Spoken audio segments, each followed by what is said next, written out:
భద్రాద్రి కొత్తగూడెం జిల్లా చెర్లలో ఉద్రిక్తత చోటు చేసుకుంది. నకిలీ కాండాలతో రైతులను మోసం చేస్తున్న పత్తి వ్యాపారులపై గ్రామస్తులు తిరగబడ్డారు. పత్తి తూకంలో 30 కిలోలు తాడే రావడంతో గ్రామస్తులు వారిని ప్రశ్నించారు. దీంతో వారు పొంతన లేని సమాధానం చెప్పడంతో గ్రామస్తులు వారిపై దాడి చేశారు. సమాచారం అందుకున్న పోలీసులు ఘటనా స్థలానికి చేరుకుని ప్రజలకు నచ్చజెప్పారు. దీంతో వివాదం ముగిసింది.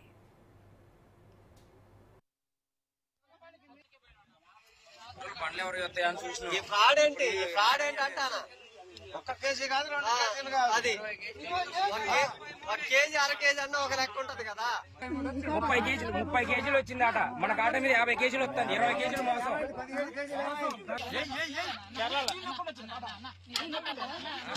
70 కేజీల మనిషి 30 కేజీల వచ్చేది.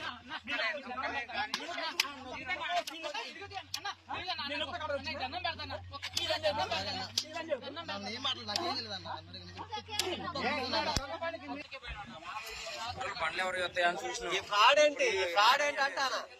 ఒక్క కేజీ కాదు, 2 కేజీలు కాదు. అది 1 కేజీ 1/2 కేజీ అన్న ఒక లెక్క ఉంటది కదా. 30 కేజీలు వచ్చిందట. మన కాట మీద 50 కేజీలు వస్తుంది. 20 కేజీలు మోసం.